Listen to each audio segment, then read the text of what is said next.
Bonsoir à tous. Combien d'enfants la crèche de Monte-Carlo accueille-t-elle d'ordinaire? Alors, on est à peu près une cinquantaine d'enfants répartis sur 2 sites. Le site que vous voyez derrière moi, qui est en travaux, c'est le site dit principal. C'est le site qui accueille les enfants de 0 à 2 ans. Ensuite, nous avons une annexe qui est dans l'immeuble situé en face et qui accueille les enfants pour des projets pédagogiques de 2 à 3 ans. Et en quelques mots, quelle est l'âme de cette crèche sur le Alors, rocher?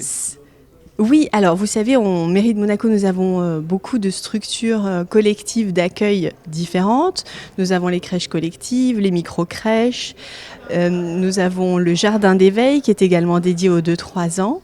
Et nous avons la crèche familiale. Donc la crèche collective de Monte-Carlo est une des crèches historiques de la mairie de Monaco. Elle est née il y a près de 30 ans. Et l'esprit de cette crèche de quartier qui a toujours été extrêmement sollicitée, puisque longtemps avant la crèche de Testimonio qui est apparue l'année dernière, elle était la seule du quartier de Monte-Carlo. Donc elle a toujours été très prisée par les familles et c'est une de nos plus anciennes crèches auxquelles on est évidemment très attachés. Et quelles sont justement les grandes crèches de la principauté?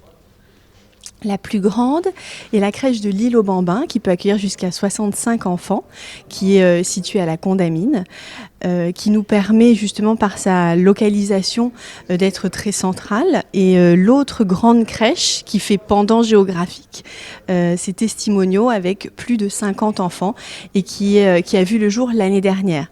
Une autre grande crèche va naître également à horizon 2027, ce sera au niveau de Bel Air. Et c'est aussi une crèche qui est appelée de ses voeux, car comme vous le savez, c'est un quartier qui se développe énormément et qui va avoir besoin de structures d'accueil de la petite enfance. Il y a combien de crèches au total à Monaco? Nous avons 13 structures de collectivité, tout confondu. D'accord, dont des micro-crèches. Qu'est-ce qu'une micro-crèche d'ailleurs? Pourquoi on appelle ça une micro-crèche? Alors, la micro-crèche est un mode de garde particulier. Nous en avons 3 en principauté. Elle peut accueillir jusqu'à 11 enfants. Ce sont soit des structures qui sont destinées aux enfants qui peuvent avoir une santé légèrement plus fragile et où la collectivité n'est pas autorisée, ou alors des personnes aussi qui ont des contraintes horaires spécifiques. Et en tout, sur Monaco, combien d'enfants sont pris en charge par le service de la petite enfance de la mairie? Alors nous avons 48 berceaux et vous savez que évidemment toutes les familles n'utilisent pas la crèche de la même façon. Tous les enfants ne sont pas accueillis forcément pendant les 5 jours de la semaine. En tout, notre service concerne 500 familles. 500 familles, d'accord. Et au-delà de la crèche de Monte-Carlo qui rouvrira en janvier, donc il y a en perspective la crèche dont vous nous avez parlé, hein, c'est ça? Il va y avoir d'autres crèches également? Oui, tout à fait. Donc nous avions mené un travail aux côtés du gouvernement princier et de l'IMSEE il y a quelques années maintenant, en 2018, pour essayer absolument que des structures d'accueil de la petite enfance puissent voir le jour à chaque livraison d'appartements domaniaux, d'immeubles domaniaux, pour pouvoir vraiment répartir au mieux et au plus près des besoins de la population ces crèches. C'est ainsi que sont nés de ce travail-là, évidemment, Testimonio, Honoria, et puis nous attendons l'année prochaine la crèche d'Ida et enfin la crèche Bel Air. Ce travail devra être continué puisque, évidemment, vous vous en doutez, c'est un mode d'accueil, le mode d'accueil collectif, qui est très sollicité par les familles.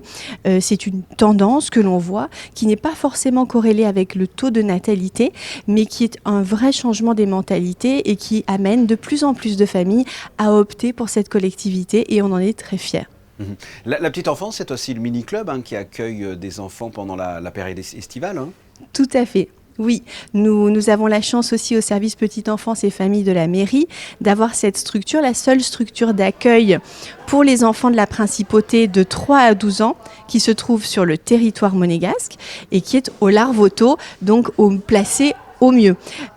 Cette structure d'été accueille en juillet et en août une cinquantaine d'enfants. Et cette année encore, elle a rencontré un franc succès parce que les activités sont nombreuses, que les enfants apprécient d'être ensemble et ils font tout ce qu'il est imaginable de faire en principauté. Et Dieu sait que la principauté offre des activités géniales pour les enfants. notamment d'ailleurs grâce aux autres établissements de la mairie, la piscine Régnier 3, nous avons aussi le karting sur le port, ils ont pu faire tellement d'activités, ils en avaient des étoiles dans les yeux et je suis certaine que l'année prochaine nous aurons à nouveau beaucoup de succès. Écoutez, je pense qu'on a fait le tour du service petite enfance et famille de la mairie. Chloé Boscagli-Leclerc, merci d'avoir répondu à mes questions. Merci infiniment, merci beaucoup. À bientôt, au revoir. À bientôt, merci.